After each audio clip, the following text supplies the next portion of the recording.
Welcome to a TWTV special on the 91-92 Second Division title winning season with Jason Dozzell, one of the stars of that campaign, local boy, probably someone who enjoyed that season as much as those of us on the terraces, and he will be quick to remind you, was the man who was captaining town that day at Oxford. Hello, Jason.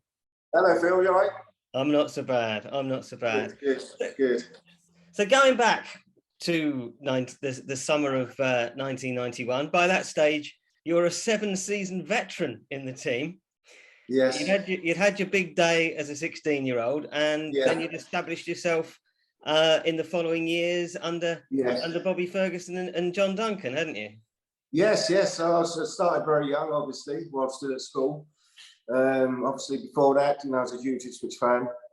Used to stand in the North Stand, watch every game. And obviously things happened very quick. 1981, like I said, I watched all the UEFA Cup team. And if you'd asked me 3 years later, I'd be playing with most of them players. I would have said, you need to be locked up.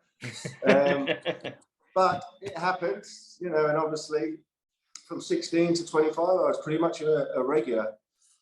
And that's one of my proudest moments of captaining Ipswich Town, to get into the first Premier League, as it speaks. So yes, great times. We got a little bit under the radar, the 91-92 team, because obviously the 2000 team, I think, went to Wembley. Very exciting day. I was there that day, and then the excitement was all for 2000. But if you look at it, we won our league with a couple of games to spare.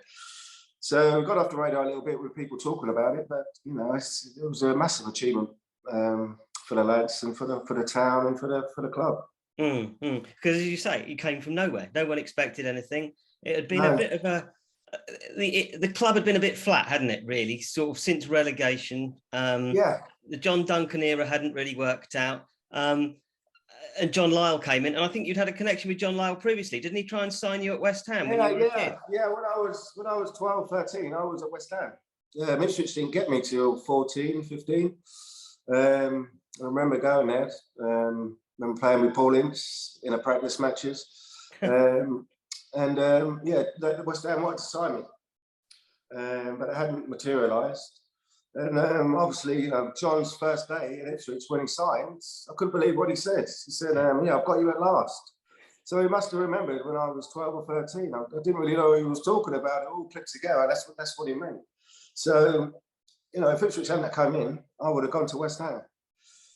So, luckily, Ipswich was always my number one choice, being a big fan, and, lived 800 yards from the North Stand, and all my football education was done over the park across the road.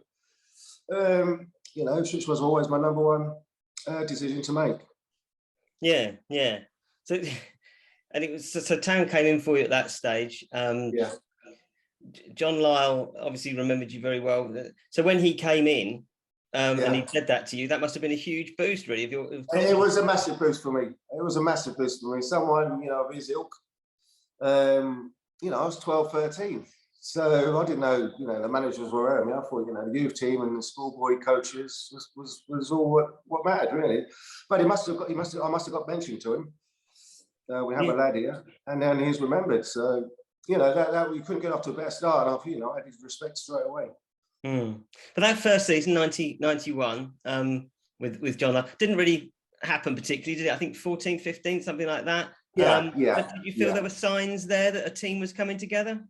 Not really. No, to be honest, Phil, no, not really. And the crowds didn't either. I think our first games we played in front of 8,000-9,000.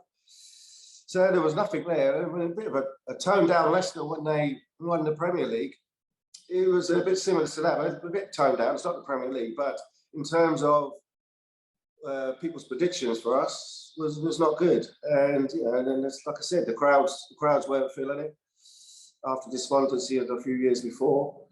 We was playing, like I said, in front of 8,000-9,000. It was, just a bit of a negative arena, to be honest, at that stage, with previous years under John Duncan.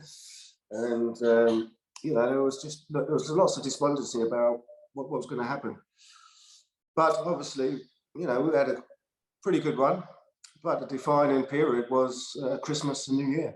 I was going to that. Come to start off with the Bristol Rovers, first game of the season away. Yeah. You got on the score sheet that day, didn't you? And left. I knew something was good happening because I scored with my left foot that day. So that was a good sign. That doesn't happen very often. So, that set up a nice little feeling. Got off to, what was it? What was the score? That one? You were 3-0 up and it ended up as 3-3. 3-3, yeah. I remember that game very well. Marcus Stewart scored for Bristol Rovers. Yeah, and the big guy, Devon White up front, I think he played. Bristol Rovers, nice start for me with a goal. But still, nothing was really expected. Obviously 3-3 against Bristol. We should be winning them games, to be honest, especially 3-0 up. So, we wasn't in a great place still, letting a lead slip like that for the first game of the season. So, but onwards and upwards we went. And then next week, as you say, 8,937 at Portman. I wasn't wrong, was I? No. It was something like that. And just, what the crowds are getting now in Division 1, the crowds now, they can feel something is happening. It's not happening yet, but there is something in the air. Yeah. Maybe not this year. Well, it looks highly unlikely this year, but next year I think could be the time to do it. To get out of that division. But yeah, this is the same feeling. What we just said. It was lots of despondency. Not people were coming, so they've been fed up of the previous years, and slowly but surely, we started to turn it around. So you beat Port Vale 2-1 that day, and then you got a 2-1 victory over Middlesbrough, who ultimately were promoted alongside you at the end of the season, weren't they? And then Bristol, and then Blackburn Rovers, a 2-1 away victory over them. Blackburn were the story of the season, weren't they? I think kind of people expected Blackburn to be on the charge that year. They had spent a bit of money to get out of that division. Like I said, there was big pressure on them. Obviously, lots of money doesn't bring you instant success. It's going to take time, as we know. But we were sending out statements bit by bit, beating them away 2-1. But still wasn't thinking, it's a good start. But it's a long season. We get a few injuries and things like that. It could all change. But over the course of the season, the injuries, we didn't have that many, I don't think. If there was, say, like if someone got injured up front, I would go up front. Yeah. And I was going to say this about you, because you played midfield was obviously your main role. Yeah. But you played up front an awful lot that season, didn't you? Yeah, I did. Especially over Christmas and New Year, I think. Where did we go? Went to at Portsmouth, scored 2 there. Got another 2 somewhere along the line. I think it was. I'll have a look at Derby. Yeah, you scored 2 against Derby later on in the season. I was in midfield that day against Derby. I'm sorry, but I was in and out midfield or up front. So it's a combination which it worked. So how did you play as a striker then? Did you play sort of slightly off Chris as a sort of like a number 10? I wasn't getting in the channels for it, was I? Come on, mate. No. No. Listen, I was the link between the midfield and the attack. I'd come off and I would link the play and hopefully arrive in the box. That was it. Me and Chris had a great understanding. He would run in behind. I knew where he was running most of the time. So it's normally, if I had a ball I could turn, I would just try and find him in behind. Or if not, I would set one back for the midfield and they'd try and hit Chris. But we had combinations all over the pitch. Neil Thompson and Steve Whitten was a partnership, if you could believe it. They couldn't be more far apart on the pitch. But Neil Thompson could kick him on. Steve Whitten was a 6'4" winger. And he used to, if you come up against a little left back, we could play balls up to him. I could run off. And we'd go from there. Like I said, it was brilliant partnerships all over the pitch. John Walker and David Linnigan. John, Linnigan's aggression, attacks the ball. John Walker's knowledge of the game and reading of the game. So we just had combinations which worked. We had a way. We wasn't Manchester City trying to play out from the back all the time. we could mix it up, which we needed. We didn't have one way of playing. If we had to go long, we went long. Simple as that. Yeah, and of course, John Lyall did have that sort of grounding in that passing football at West Ham. So, as you say, it was a mix. You could play football in different ways. Yeah. I mean, like I said, I don't think we was the best team in the division, but the manager was, I think. I think you know what I mean. I think we had the best manager. Simple as that. And he was a huge reason why we got over the line. He said I only spoke to him once. I wanted to interview him, and he said he wasn't really up for it. But he said they were good standard players. He said that's what he said. I think he made the same point as you, really, that you probably weren't the best 11, as it were, individually, but he was able to mould decent players into a much better team. Yeah. And it's just a fact, we wanted to, we went extra yard for him. And so he just had that respect and aura about him. Like I say, if he wasn't at training, someone else took it, and then he walked out, the whole training would lift up. Do you know what I mean? It would you just had that respect and aura about him. Because his reputation with West Ham, everybody speaks highly of him. And just a massive character who you wanted to run through brick walls for, And you mentioned Chris. Probably his goals were, I think you scored 16 that season. But Chris, I think he scored a lot of goals as well. I can't remember exactly how many he got, but he scored probably slightly more than you. He had a terrific season. Yeah, but he nicked a lot of goals off me on the line. Is that right? Yeah. If you look at the video, he got 4 of mine, which were going in, and he's on the line, he just heads it in. So yes, there's that corner. There's a corner that you that several times over that era. Yes. Probably Neil. They were going in, Phil, and he just stands on the line and heads it in, runs off, does his dance, and okay.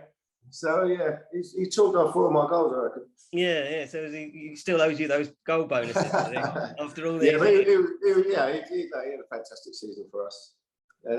People chipped in with their goals. Simon Milton. Yeah. Like I said, he chipped in with a few goals. Really, really good goals from outside the box, left foot, right foot. Simon Milton. Like I said, we had players who all peaked really at the same time. You mentioned Steve Whitten, another one. Steve Whitten, what's the player he was? Like I said, 6'3", 6'4", right winger, but he had really light feet, really good control with the ball, but he can head. So, like I said, we had many ways of playing if needed. And many ways of scoring as well. Yeah. So anyway, so decent, but then you had a bit of a kind of tricky October, didn't you, around that period? And as you say, then it was really Christmas when the seasons really started to come together, wasn't it? Yeah. That's when the belief started to kick in. Christmas and New Year. I think we went top New Year's Day. I think it was Derby New Year's Day. I'm not sure.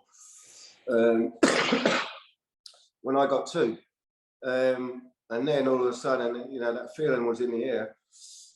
And then the fans start coming back, as they do with Ipswich. No matter what division you're in Ipswich Town, if you're winning, fans will come out. That's a fact. They're huge numbers. If you think something's in the air and there's a bit of success at the end of the season, they will come out, and they did in their numbers. Yeah, I'm looking at the attendances. It was Blackburn we played just after Christmas. Beat them 2-1. Dozzell and Johnson scored. And at 17,675. So but it was bigger than 8. That's bigger than 8. 17 is nothing nowadays, is it? You go down to Ipswich now, you're getting 25s. There's still, but it's gradually getting there. Gradually. Actually, in that era, I think the capacity was only about. Well, I think final day of the season it was 26,000, wasn't there? So that was sellout, I guess. So so the attendance was much lower. But of course, meanwhile, while this league campaign is going on, there's the FA Cup, isn't there, as well? That we almost lost to Hartlepool, didn't we, in the 3rd round? Yeah. I think I got a last-minute equaliser, I think. Yeah. To send us back up there. Played up front away, and I scored again. Metcalfe the next round, I think it was Liverpool, wasn't it? It was the big game with Liverpool, yes. I think it was Town's first ever Sky match. Yes, was it? Yeah, on a Sunday Okay. afternoon, or Sunday Yeah, lunchtime. I remember I remember the game down here. It was really, really, really windy. Yeah. And we had chances to win it down here. I think John Walker hit the crossbar, and we had a few chances towards the end. And obviously it took us up to there, which was great for our fans. I mean, we took, I don't know, 6,000-7,000 up there to Anfield. And obviously went down 1-0 down quite early. And then Gavin Johnson with the famous header. And then I go for an extra time and to put us 2-1 up. Before here we go. And well, a minute later, we was 3-2 down. So didn't have much time to enjoy it. You know, I'm looking at, I watched it the other day actually, where the free kick was, and where the free kick was actually made. It was like they pushed the ball just outside the box. It was a good 10 yards further forward. So that free kick should have been taken there, but what's a free kick? I mean, Craig, he didn't even move. And then obviously, you know, a couple of minutes later, Stephen McManaman gets the winner. So brilliant day, but just, you know, just wish we would have got over the line with that one. I was talking to Milts the other day about it, and he said, because you turned around after you'd scored. You know, it was a lovely goal. I mean, it was one of those, you put through on goal, weren't you? And you Bruce Grobbelaar saved it, didn't he? And then you just calmly stroked home the rebound. Milts said that he said that as you're running towards him, you said, "Am I in a dream?" Phil, yeah, I'm rubbish with celebrations, Phil. I just lose it. I don't know what I'm doing.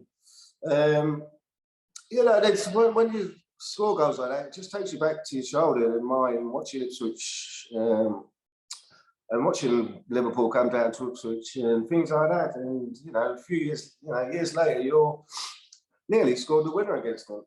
You know what I mean? It's, you know, a lot of stuff, how I celebrate is just taking me back to my old days, you know, watching Ipswich Town fan every week, FA Cup final, going to watching the best day of my life, that was. Watching Barcelona come down here and teams like that when I was a kid. You know, I just had it so good as a kid growing up. There's just so many memories which could take you back there, you know? And of course, Liverpool had just... Yeah, I used to watch Liverpool come down here in Rush, Kenny Dalglish when I was a kid. Just in awe, standing in the North Stand, watching them at work. It's, you know, just fantastic. So, like I said, the captaincy, you know, like I said, it's everything goes back to when I was a kid, stand on the North Stand, the next minute, you know, years later down the line, you're captaining that football club.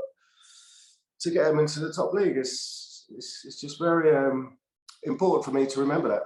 And obviously it must have meant an enormous amount to your family, because I know your family very passionate Town fans. Yeah, I mean, my brother Tony's he's very passionate. I bet the only time we've been on the pitch together, we was on the pitch together at one stage when he was fighting the QPR fans and I'm on the pitch still. And there's the famous story about him handing you the hat. The bubble hat at Norwich. The bubble hat at Norwich, yeah, when he's run on the pitch. So that's twice we've been on the same pitch together for different reasons. But yeah, he's a massive Ipswich fan, like myself. Yeah, very passionate. And yeah, it's just great that his brother is out there doing the business for his football club. So although Liverpool knocked us out, and I've spoken to other players of that era, the way that you played against Liverpool and the way that you competed against Liverpool, it gave you such a boost of confidence going into that sort of final straight of the season, as it were. Yes, but I do remember the next game. We weren't great after that. We won the game, Phil. I think we won 1-0 against something like Grimsby or something like that. Yeah, we won. We didn't play well at all. I remember that very, very well. Against Plymouth in that game. But that's it. And you went on quite a decent run at that stage. That was probably the run that defined the season, really, ultimately. That was the belief. And you know, you get to around April time. I remember going to Southend. I think Ipswich had 3 stands going at Southend, all around the stadium. That was another big result. And then obviously the big games, you know, the Newcastle game at home, right towards the end, we were 2-0 down. And we come back to win 3-2. Chris gets a goal in the last minute. Then, right, we're there now. Can we handle this pressure? Well, that was it. The Newcastle were another team at that stage. I think Kevin Keegan had just taken over at that point, hadn't he? Yes, they have some good sides in that division. Yeah. Obviously, Blackburn, Derby, Middlesbrough, Newcastle. Like I said, we were 2-0 down. Newcastle really early, 2-0 down in the first half. I think, and we came back and won 3-2. Gavin Peacock scored their goals, didn't he? Gavin Peacock got both. He got both goals. And then you gradually sort of, right at the end, Chris scored, didn't he, I think? Chris scored, came from 2-0 down, and that was, here we go. The fans are on it. They'll get us over the line, we thought. Now they're on it, we're on it. You know, a few games to go. Can we get over the line? 20,000 there that day, so the crowds are growing. Yeah, growing. That was a very famous sort of, very, very big day, wasn't it? I think I can really remember that day and thinking, you felt at that point that we were going to do it, didn't you? I think that there was belief by that stage.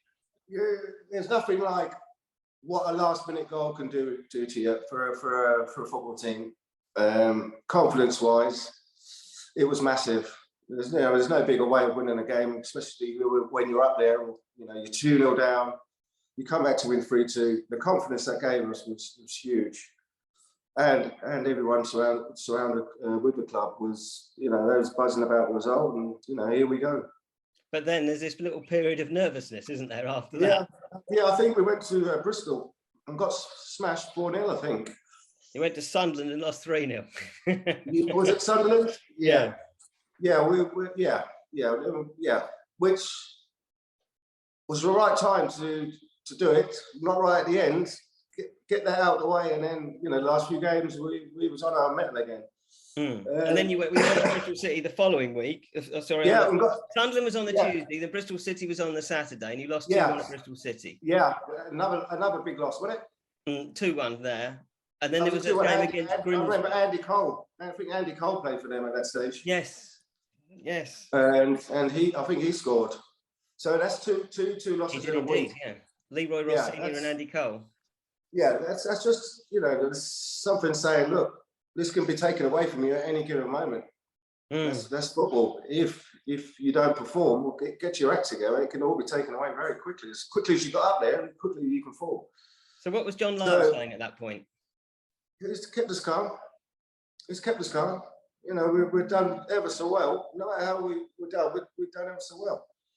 Compared to previous years when we started all through the season, we went on a run, got the belief back into the town.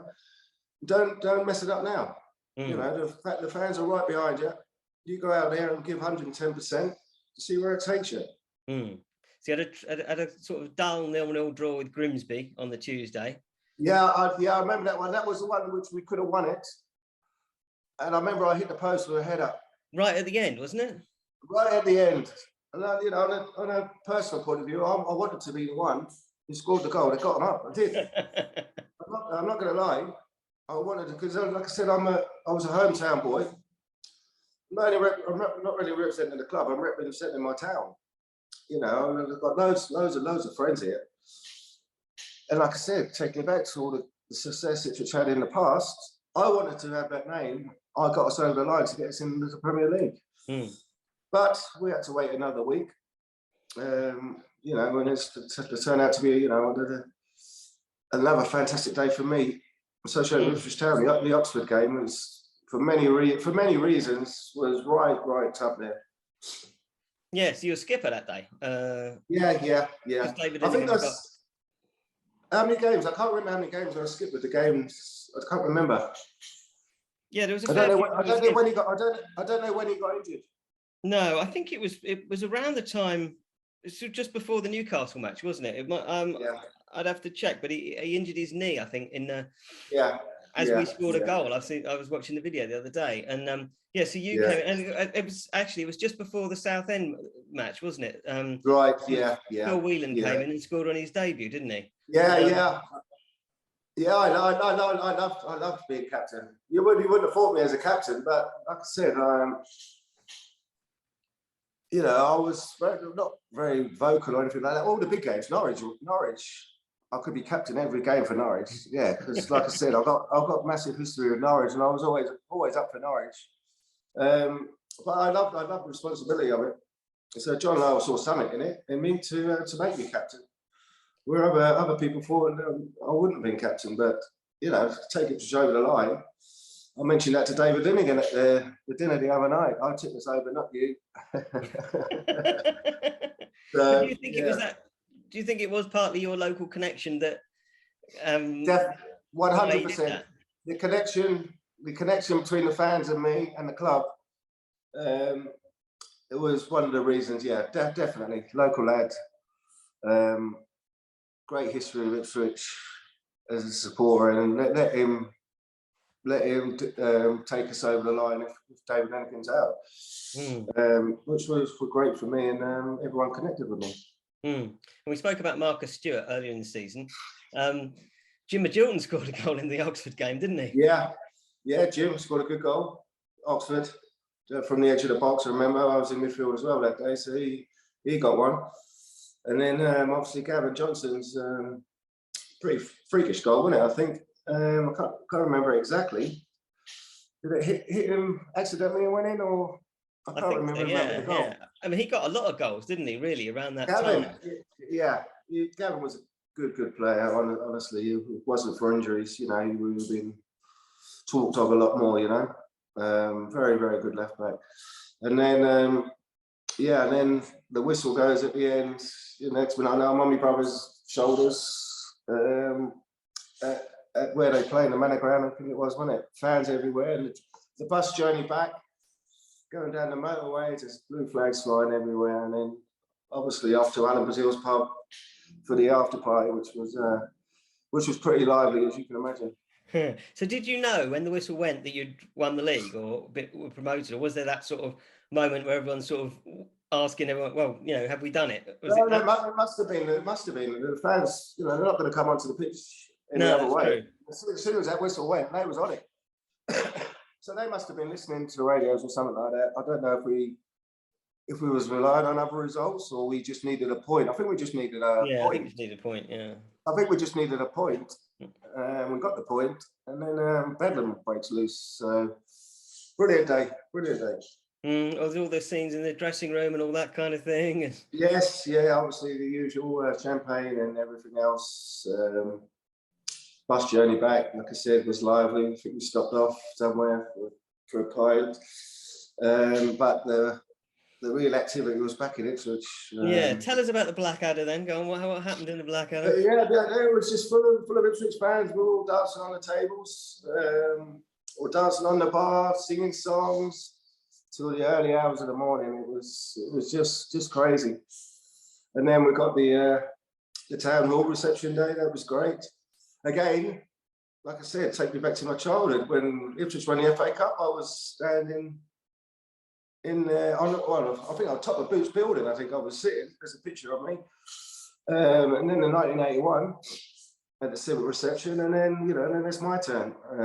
So yeah, just a great feeling for me to be put into that environment, especially after all the years I had supported Ipswich. So it was just great.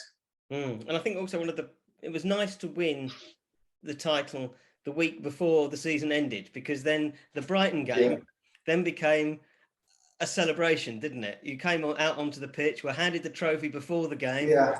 Yeah. David Linnigan put his kit on for some reason, and he lifted the cup rather than you. Yeah. What happy with that? There you go. No, again, you know, we could have just gone out there, and we've already won the league. But that's the professionalism of us was great. We went out there and we won 3-1 and played really, really well. After winning all the celebrations during the week, we went out there and got the last win, which was, just shows the discipline and the mental side we had throughout the year in that team. So John Lyall, then what does he say to you lads at the end of the season then? Does he sort of give you a sort of sit round with you and go, give you a sort of sort of the opposite of a pep talk, really, just sort of a celebratory talk, saying well done. Does he sit you down and have that sort of conversation? John's door was always open for anybody. After training, we was always in and out of there. After training, Chris Cromwell was always in there. I was in there. It was just his door was always open. And we'd have our little conversations without even having a meeting. We'd just go up and then just sit down, and then you got talking about football, tactics, his knowledge. You're just sitting there transfixed, listening to him. You're going, oh yeah, that makes sense. That makes sense. He's one of those people who talk football all the time, wasn't he? Oh my God, yeah. You wouldn't know where he was starting with because he was way ahead of everyone else. And then after a while, you start to get it while you do things on the pitch, and you go, yes, you're right there, John. And that's the way it was. That was, right throughout the year. You were always up in his office. And the Premier League, of course. There was the first year of the Premier League, the following season. Did that feel like a carrot to players, or did you just sort of winning the league was enough, sort of thing? No, massive carrot, definitely. Right. For many reasons. For the fans, most importantly, they deserve it. They've been built on success here. And around the time we was struggling, they were starved a little bit of any kind of rhythm and victories and success on and off the pitch. For them, they want to be in the biggest league in the world, and we got there. And what a year that was as well. Jesus, we would get to January, we're fourth in the league, and then in two quarterfinals, the FA Cup and the League Cup. So again, it was a similar sort of story, wasn't it? That there was not much expected of you. Yeah, exactly. Yeah. We were the new boys. We didn't get found out early on. Didn't know how to handle this. We had this work ethic. We knew we had different styles of play. We found ourselves fourth in January and an FA Cup quarterfinal, and then a League Cup final. But the story goes, we nearly went down. Why do you think there was? What changed in that season that the form dramatically? Yeah, we was a bit found out. Our identity was blown. People were starting to know how to play against us, and just the squad. We didn't have the biggest squad. We just couldn't win another game for them. When we got knocked out of the cup, all the energy had been, what we'd used in the beginning of the season had gone. We were tired. We was, mentally gone. We couldn't win a game. We couldn't win a game from like January up until, we stayed up. We stayed up, really. I say the Norwich game, yeah. The Norwich game was about 3 games from the end. So, this having you must have enjoyed that one. Pardon? You must have enjoyed that one, the Norwich game. Yeah, again, yeah. Like I said, Norwich is the one for me, obviously, because my brother used to take me to Norwich and all that. Bedlam used to play clues. So I was brought up to hate Norwich. I respect Norwich, but I was brought up to hate Norwich. So if you have that in you from a young age, it's going to carry you right through. And if you start to play professional football and you come against Norwich, then you're going to be this. We can't lose today. We can't. And I had a brilliant record against Norwich. My only block was one of my first ones, the 1985 Milk Cup. 1-0 at home, and we got beat 2-1 away, and it was my fault for the second goal. So, I was meant to be marking Steve Bruce, but I got blocked off, and he scores a win. I was absolutely devastated with that one. But apart from that, all the rest of them, I think we won. And that was probably one of the most vital. 3-1, wasn't it? Yeah. You got 1 and Mickey Stockwell got 2. Is that right, or was it the other way around? No, come on, other way around, Phil. Other way around. I wanted a hat trick. That's what I wanted. Yeah. That was a terrific night as well. I can remember because it did feel like we'd done just about enough at that point to stay up. Yeah. We deserve to stay up. We deserve to stay up. Don't get me wrong, because what we did in the first part of the season, beating Man United, Leeds 4-1 at home and things like that, and drawing at Man United, and great results just by sheer hard work. And we deserve to stay up, because the effort we put in up until January, we needed to be rewarded for that somehow, and our reward was staying up. So you played for Ipswich in the Premier League. Then was it that summer that Tottenham came in for you? 91. I went 93. Yeah, I think that was my last year. And again, this is something which completely came out of the blue. And I didn't really have time to think about it. I was sorting out my new contract with Ipswich at the time. I didn't want to leave. And I think it was in Norway or Finland or one of the two. I get a call from an agent saying you're interested into a move. There's some big clubs coming in for you. I didn't even know about. And all right, I'm not signing anything with you. You go away and come back and see what there is. And then he phoned me back about an hour later. Said, Tottenham, Ozzy wants to see you tomorrow. So I flew back and went and done it. And then I came home and I think I cried. I think, what the hell have you just done? Do you know what I mean? It was, I didn't even speak to my family. No one. I just went and signed without speaking to anybody. I didn't have an agent at the time. And it was all done. And I just came home and I cried. Just like, Jesus, all that, the history of you in Ipswich Town, that's gone in a day. So that was hard, but I'd had 10 years at Ipswich. On the flip side of that, when these teams come calling, I think sometimes you do have to go. So like I said, I've been at Ipswich 10 years. I was playing well enough to warrant the move, and that was that. So did you feel at that point you'd probably gone as far as you could with Ipswich, that you, in order to go further as a player, you had to move as a player? Yeah. But that feeling of I had everything here, families here, supporters, everyone is here, and I had to challenge my mental capacity. I had to get out of the comfort zone.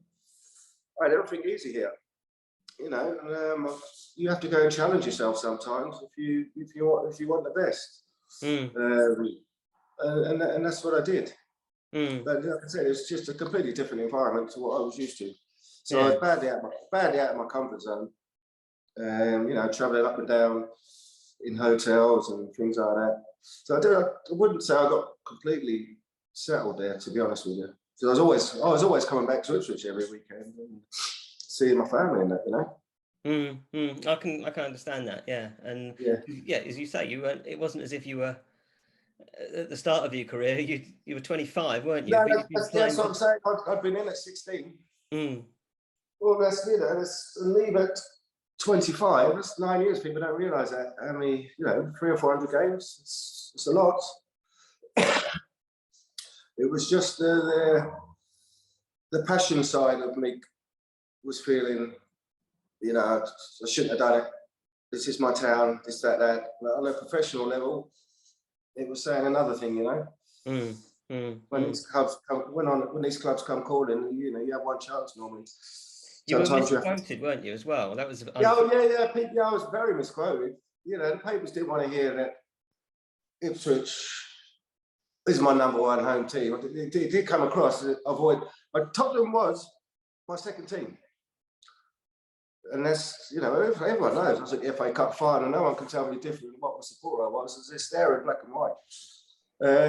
Tottenham was my second team when I was young. Glenn Hoddle and players like that. I loved them. But it did come out. I said I've always supported Tottenham and didn't put the other bits in, which I needed them to say. And they just put it across as if Tottenham's been the team always supported it. That was nonsense. So I got a bit of stick for that.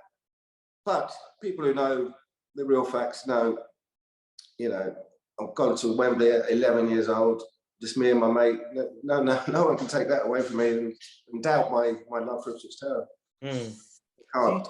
So you actually, so what's it like? What was it like playing against Ipswich Town then, as a big Ipswich? That was weird. That was weird to say the least. Yeah, I didn't know what was going on, and then that opportunity presented to me by David Linnigan right at the end when I scored was, again, my celebration was, I look back and think, no, that wasn't the celebration to do. But like I said, emotion gets the better of me sometimes. Because you got stick that day, didn't you, from the fans? Yeah. I had a bad couple of months with a couple of off-field situations. But I take it I take it as a compliment that I was getting stick, you know. It was a mixed bag. I went out to some claps, to some this, but there was some chanting going on, which is fine. That's part and parcel of it. No problem with that. But yeah, and then that opportunity presented itself in the last minute. It just it just happened, and I've done it. And my celebration was nothing to do against all the Ipswich fans. It was just me emotionally gone, you know, deranged from the situation. This is not normal situation for me. That's what I was trying to say. So what did your brother say to you after that game? I didn't speak to him for a couple of weeks. or he didn't speak to me. No. Yeah, I mean, I'm his brother. He would, you know, I wouldn't be professional if I didn't do my job right for another team. I love Ipswich, they know that, but you know, you're playing for another club, you've got to be as professional as you can. Yeah, it was just fate. It was gonna happen. It was gonna happen. I didn't used to believe in all that, but I do now. It was definitely fate. That was what presented to me in the last minute in the North Stand, where I've been stood for all them years. Yeah, it was just fate, just fate. So how do you look back on Tottenham then? Do you feel you perhaps could have made more of yourself at Tottenham? Oh, well, yeah, 150%. Yeah. From my point of view, you have to be honest and say other things were colliding with my football career. I can't lie to you about that. Going out, you know, you go to London, it's something to do every night. So I can't sit here and lie and say, did I give myself my best chance of going forward? I'd have to say no. But you know, it's a massive club. Tottenham was a massive club. Massive club. No, I can't say I didn't enjoy it. I did, but it was, like I said, it was other things were starting to appear in my life, which you know, going out and doing silly stuff, and yeah, them things shouldn't have happened. But you have to acknowledge it and look at it and say, yeah, I enjoyed my time there, but it should and could have been better. And then you came back to Ipswich. Yes, yeah. I came back under George. What was it like playing under George? Yeah, it was tough. I was playing, but I never ever thought I would get a contract. I got a 6-month contract, I think, but I wanted another year or so. But the longer it went on, I started to feel you ain't getting one, because it coincided with a lot of the young players getting injured, Scowcroft and people like that at the time. So I came back in, done a job, scored in my last game, Oxford away, to get us into the quarterfinals of the League Cup, and then get called in and said, yeah, we're not going to be doing anymore. So that was the saddest day of my life, that one. in So why football do you think terms. that they just felt that you were? I have no idea. Too many outside influences. I don't know. I really don't know. But I had obviously done enough to warrant one. Whether it was just, just to use me until the other players get back. And I came back. We beat Man United in the League Cup. Man of the match performance on Sky. Yeah, and then, it's just taken away from you. But that is football. I see George now. I ain't got a problem with George. It's just football, and things happen, and you have to get on with it, dust yourself down, and move on. Mm-hmm. And then sort of a couple of years with Coach. No. Yeah, a couple of years here and there, man. I'd gone then. I'd gone. My passion for the game had gone. I thought, my dream was to end up here for a few more years. So I was only 30, 31. But like I said, I started early. Whether they could see something in my legs were going or things like that, because I started at 16, that's like 16 years worth of playing, really. Other people in them days weren't getting into it, they were 20, 21. So I was in early. Now, whether they could see something, my legs were starting to go or I wasn't as sharp, yeah, that may be the case. But yeah, I've got no regrets now. It's all over now. And the toe eventually was what ended your career, wasn't it? Yeah. I mean, like I said, mentally I was gone after Ipswich, and then they had a few cultures that went over there, which I enjoyed. A few of the Ipswich boys were there, so that wasn't too bad. I started to have a problem with my foot, so that went on for a while, and I decided to call it a day. So come up to the current day. So what are you up to now then? Because you left your job as 18s coach last summer, didn't you? Yeah.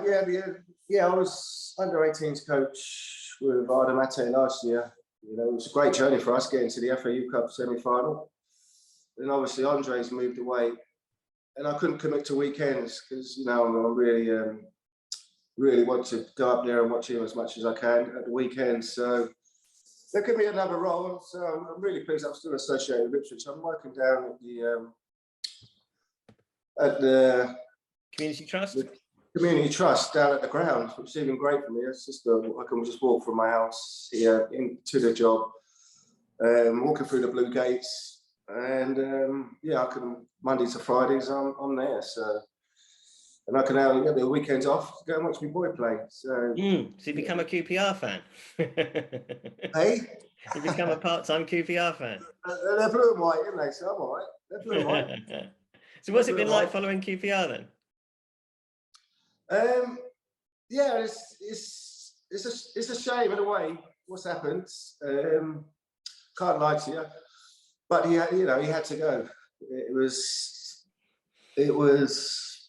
hard. It was hard watching. It was hard going to the games for me. As a young kid going into a struggling team, which is going down, there's nothing worse, honestly. And I did feel that he was getting most of the flack of some people, which was heartbreaking. So at the end of the day, he's one of their own, and people were. First name that seemed to jump out was his name. Maybe was it because of the connection with me? And we just felt, he signed a new contract, but he was always going in the summer. And Paul Cook. There's a lot of stories. Paul Cook wanted to get rid of him. Paul Cook did not want to get rid of him. He wanted him to stay. Him to stay. But like I said, it was time for him to go for many factors, to be his own person, to get out of this fishbowl of being my son, playing for Ipswich. You need to go and be his own man. I can go down there now and really enjoy the game. I can. It was hard work with what was going on down there, with the young players coming in and dropping down a division, then dropping another division. The experienced players are starting to feel their legs, so they can't give much help to the youngsters. So it was just the club was just a negative place for me to go, and especially if your son's playing and you can see him not being able to do what he should be doing. So yeah, he had to go. So you say that, did he feel the pressure then? Do you feel that every time he kind of went out on the field? It was always, when it was with me, it was always me who's mentioned, you know what I mean? It must have been tough for him. Everywhere he went, your dad this, your dad that. You know, he might just say, I've had enough. I need to be my own man. I need to find my own identity. And then, like I said, there's many factors. The team, the club, the team was I wouldn't say shambolic, but it was close. A few years back. I mean, it was difficult from the start, really, wasn't it? I mean, obviously he had the fantastic debut at Sheffield Wednesday. Yeah, I truly believe young players need help from the other players' experience. I went into a team with Terry Butcher, Russell Osman, John Wall, Paul Mariner. I didn't have to do a lot. Do you know what I'm saying? That was all they were the driving force. And if I can succeed in here and show a bit, you know, they're going to look after you. That coincided with, you know, you had Chambers, brilliant player from Ipswich Town, Schools, they're all coming to the end of the year. They're struggling. Now these young players are coming in. You know, they're there to, you know, people were expecting way too much. It was way too much from them. They need to be bedded in gently in a successful team.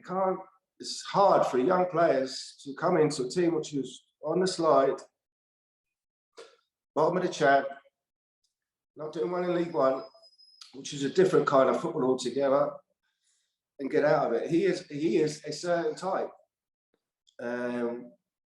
You know, and I could see, you know, people looking at it. Is he the player to get us out of the division? No, probably Division 1. But other teams will see him differently. He can play. So just the wrong club. Yeah, you know, wrong club at the wrong time in a way. Like I said, he used to go away with England. He would be the best player by a mile, international football. And then you have to come back to a certain type of football, which, you know, it's more like what you can't do with the ball than you can with the ball kind of thing. Which was with England, it's what you can do with the ball and the other way around. Obviously, he's got to work on certain parts of his game, which he has done. But he is a certain type. He needs certain types of players around him. So kind of the sort of type of football Ipswich were playing or needing to play. Needing to get out of that division. Yeah. You need a certain type. And that's no disrespect to Andre or anybody. You need a certain type. You know, we've got great football in Ipswich right this year. But especially under McKenna, we're not going up. We're not going up because of one thing: goals. Yeah. Not enough goals. Yeah, and there has to be some form of, you know, big, strong physicality, Rotherham kind of thing, and that's just not Andre. But so how does he fit in with Mark Warburton then? Does the QPR suit him much better? Oh no, I'm not being no criticism of the Division 1. The standard between, there's big jumps everywhere from the Premier League to the Championship. The Championship division, I've watched Ipswich all these years, blah blah blah. You go to watch a game of QPR, they're just highly technical. From the back to front, there is a big jump from Championship to Division 1 in terms of quality. There is definitely. The mistakes you make, if you make mistakes in the Championship, you get punished. There are good strikers about in the Championship. There's good midfield players. Some great teams in Nottingham Forest, for me, who I think will go up. Look at that job he's done. And they were bottom when he turned up. Now I'll put money on them going up. There's some really good teams in the Championship. So yeah, he's enjoying it, and he's got some understanding with players. You know, you can link the ball into and then get it back quickly as you like. So yes, like I said, he's enjoying it. You know, they had a terrible run the last month or so, which is really put them out in the playoff. They've been there all year, but this run has just come at the wrong time. and appears like they're not going to make it this year. And you say you've enjoyed being at Portman Road more than you used to. What have you made of Kieran McKenna's team? I'm just infatuated with the fans, to be honest. I am. I'm mind-boggling. 25,000, and I went to Plymouth game. It was brilliant. Atmosphere was brilliant. It was just like old times. It was like being in the Premier League. The atmosphere, and I really, really enjoyed it. And then just a week later they get beat by Cambridge at home, and then I know, unbelievable. Yeah. And then doom and gloom sets in again. Like I said, Ipswich fans, they're just starved of anything. They need something, and I just hope it's next year. Yeah. So how do you think you'd have played in this team then? I think Andre would have strived in this team. Yeah. I really do. I think Andre would have strived in this team. Look at Luke Wolfenden. Wasn't in the team before. He's come back in. He looks a proper player. A proper player, because they're coached well. That's all I ask, Andre, to be coached well. I'm not being criticism of anybody. I don't think he's been coached well at all. And that's all he needs. All the young players need coaching, not just to go out there and win knockdowns. How do you get into this? How can I get in a pocket here? How can I do this? How can I get you into positions where we can get shots fired off? Every young player needs coaching. And I think we've got a great coach here now. And I suppose his background is not dissimilar from Andre's. As an academy, he obviously came out of an academy coaching background, and Andre's come out of an academy, an England background. They're quite similar, aren't they? Yeah, there's a new breed of coach. They're out there. Look at the boy Liam Manning.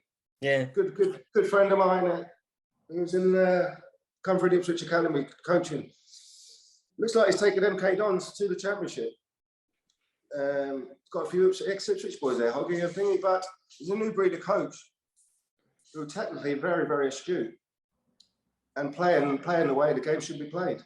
So you're hopeful for next season there? You're hopeful that Town will be back in the championship in 20? I'm hopeful. They're going to spend some money and get a good strike. Without 25 goals a season, man, you're not going up.